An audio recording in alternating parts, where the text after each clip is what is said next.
Ed Davey once said, diplomacy is essential if we are to find peaceful resolutions in time of tension. Keep this in mind as we discuss today Wendy Sherman's recent trip to China and what does it mean for the future of the US-China relations. My name is Dr. David Oualaalou. And my name is Dr. Ross Stewart. And you are watching Geopolitics in Conflict.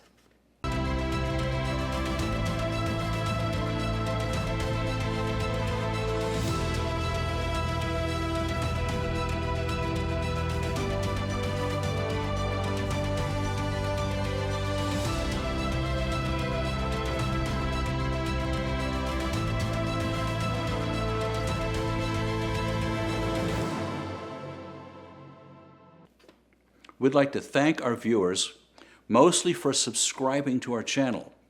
It really helps us in terms of viewership if you take the action of subscribing. Well, indeed, Ross. And we also wanted to thank our Patreon members for their continued support. And for you, if you like our videos and you want to show your support, consider subscribing to our Patreon membership. Once again, thank you very much all for your support. As you and I have been discussing for some time now as we watch the Foreign Minister of China, Wang Yi, he has come up with, probably the Chinese Communist Party came up with it, seeing as how they operate that way, 3 conditions if China is going to have a good relationship with the United States. And what I'd like to do is read these because they really define where China is standing today in terms of all the adversarial maneuvers of the United States and other countries. The United States must not challenge, slander, or even attempt to subvert China. Oh. The U.S. must not try to obstruct China's development process. Therefore, the U.S. shall remove all unilateral sanctions, high tariffs, and long-arm jurisdiction, and technology blockade imposed on China. The last one is, as if the others weren't strong enough, You're right. the U.S. must not infringe upon China's national sovereignty, let alone undermine China's territorial integrity, referring to Xinjiang, Tibet, Hong Kong, and Taiwan issues. Wow. How clear could it be? Yeah, those are very specific. You can just tell they are sending a strong message to the United States that from now on, should we sit down and talk, those are off limits. That's to me how I read it. So basically, China is asserting itself convincingly and coming from a position of strength by stating those exact words that you just mentioned. I've seen Wang Yi present this a couple of times. Boy, the determined look on his face. They mean it. Yeah. They've had enough. So they meant to send a message Clearly. to Not the only to the United States, but to the world. To the world, for that matter, yeah. Yeah. Well, this also comes on the heels of Wendy Sherman's trip. Oh, is this significant? It is indeed. So just for you to let you know who Wendy Sherman is. Wendy Sherman is number 2 in the U.S. State Department. She's the undersecretary, basically. But Wendy Sherman also has played a major role in the Iran nuclear deal. She was one of the key players. She's one of the major architects, wasn't she? She is. So she's no small matter. Right. As a matter of fact, this is just based on my understanding of what was going on with her background and so forth.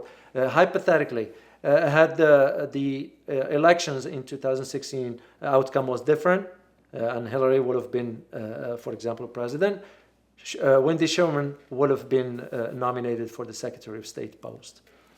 So, a real substantial player. Exactly. But now that her trip to China, and the reason for why she went to China, just to let you know, the reason she went to China is to sort of set up the meeting for the Secretary of State Blinken and his counterpart, Mr. Wang Yi, but also set up the meeting for President Biden with his counterpart, President Xi. Yeah. So even though I believe President Xi and President Biden will most likely meet on the sidelines of the upcoming G20 summit in Italy towards the end of October. But the fact, what I found very, significant, as the term you used, what I found very significant is that the fact that she did not meet with the high-ranking officials. You think that's a message? Very, especially for somebody of her status. Yes. And I remember, and I'm going to share a quote with you guys here just for you to know. It says, however, and I quote, based on Chinese state media, the person Sherman actually hold formal meeting with is Xi Feng, the deputy foreign minister, number 5 in the Chinese foreign department. That is clearly a message. Yeah. So as a matter of fact, it was a photo up showing her sitting with Mr. Wang Yi, but that was just a casual meeting. It was not unofficial, so it doesn't count. And that is to me where the significance of that is that China is sending a message to the U.S. You can't dictate the terms anymore. And here is what you need to know, is that prior to Wendy Sherman leaving Washington on her way to China, the U.S. was initiating sanctions on China. Even more sanctions. Yeah, it's kind of... You see this as more or less a helter-skelter foreign policy. Yeah, when you become behaving in that manner of just imposing sanctions on whomever, that just can... Because sanctions become in this manner not only a tool, but it becomes like irrelevant at some point.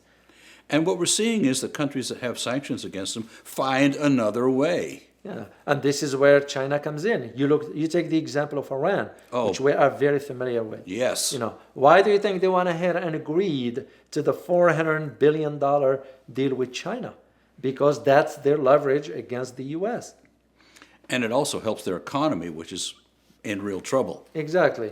So for Wendy Sherman to meet with this not higher level, that's a significant there. Mind you that on her itinerary to that area, to the Asia for that is still going to make a stop in Japan and one in South Korea, I believe, and one in Mongolia.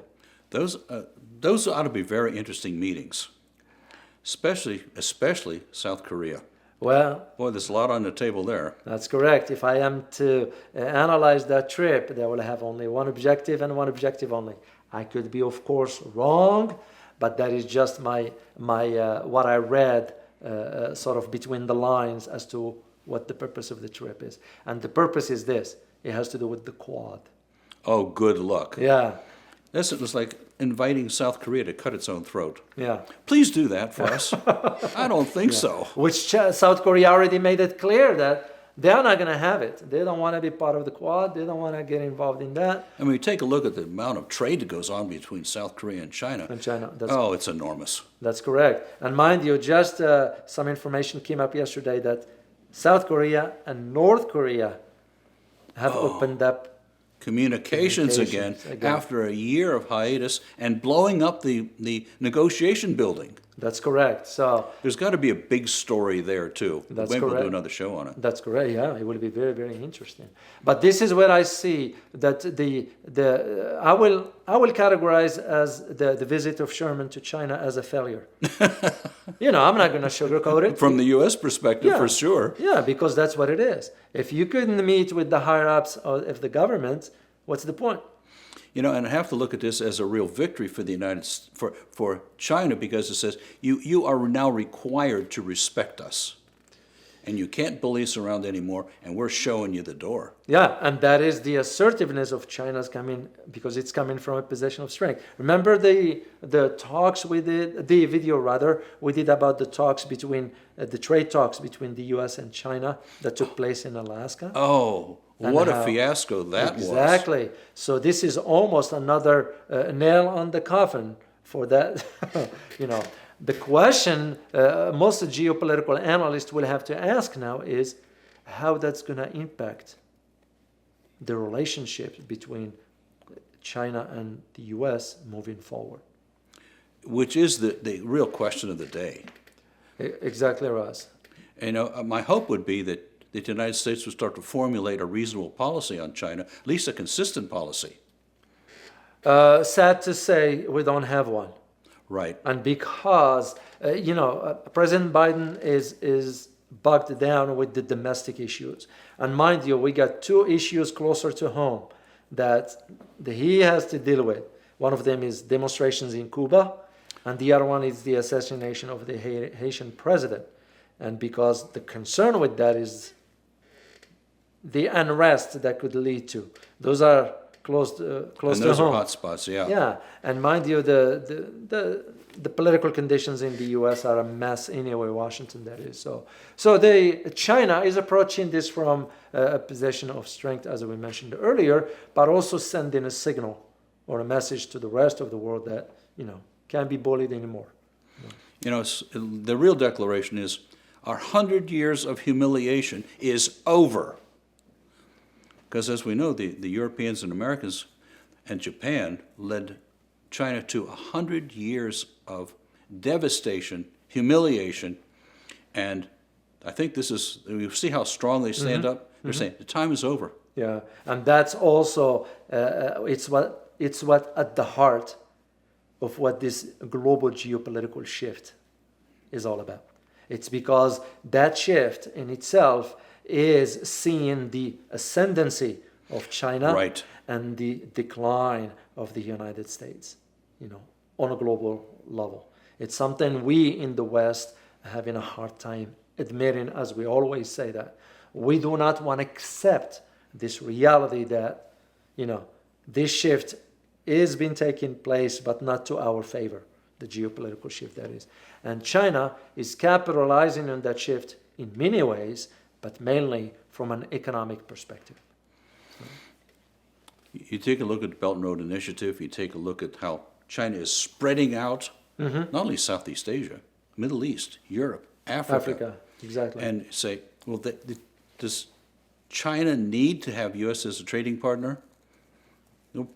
Probably for right now, but going forward, maybe not. Maybe not. And that is exactly where I believe China's visit to the Middle East back in March, remember, with the visit of 6 countries, and also the recent trip to Syria, Egypt, and Algeria. Those are an indication for what lies ahead, economically speaking, in vis-a-vis the Belt and Road Initiative.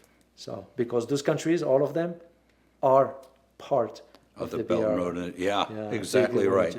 As a matter of fact, one of the information that I found out had to do with a project between China and United Arab Emirates. But what's important about that is the monetary aspects of it's going to be used, which means United Arab Emirates will be using the Chinese digital yuan. So that's right there. It tells you where things are moving. Right. So the idea of China's reaction to Wendy Sherman's visit, because my thinking will be like, probably she was thinking, oh, I'm going to go and meet with the higher ups in China. I don't think so. Well, certainly that's not what happened. Yeah, and even for her trip to Mongolia, Mr. Wang already went there before her. So that just tells you right there, they are coming at it from a position of strength. And they are not holding back as to where they stand on the issues. It looks like a consistent theme, and they're executing it very well. Exactly. David, what would you say is the most important takeaway for our viewers? Well, it's just that shift now is displayed before our own eyes. It couldn't be more clear. It couldn't be more clear. If China shut the door in front of the U.S., what else left as far as where the U.S. status on the global? Yes, we still have the mighty military. Yes, we still have the mighty dollar to the degree, but that's not going to be enough. The shift that's taking place on the geopolitical landscape is profound. Yes. And one thing we need to accept is the reality of it. Even though Washington tends not to shoot the messenger when it does not like the message I'm saying is that that geopolitical shift is not to the U.S. favor. Exactly. But one thing at least for us as consumers, we don't have to worry about it because the trade, despite what you hear, the trade between the U.S. and China Still well alive. As a matter of fact, the last quarter saw about 50%? something like that. That In tells you. spite of sanctions, in spite of tariffs, in spite of animosity. Exactly, and that tells you right there is the idea of, despite what you hear, China tends to know how to manage because their argument has always been, if the U.S. is going to go into a country and impose its will and all that stuff, China's approaching it differently. Let's have a win-win business situation. And that's something the West is not capable of understanding. I don't think so the West understands that reality. So. I've said, we've discussed it show after show, China has a centuries-long history of win-win scenarios, except when it didn't. Yeah. But it's part of their main thinking long term. And apparently they are holding on to that tradition, and it's working perfectly. Yes. Don't forget to like, share, and mostly subscribe to our channel. It really helps us in terms of viewership. YouTube takes a look at the number of subscribers and then promotes us to potential subscribers. Thank you for watching. And as always, stay informed. Till next time. Bye-bye.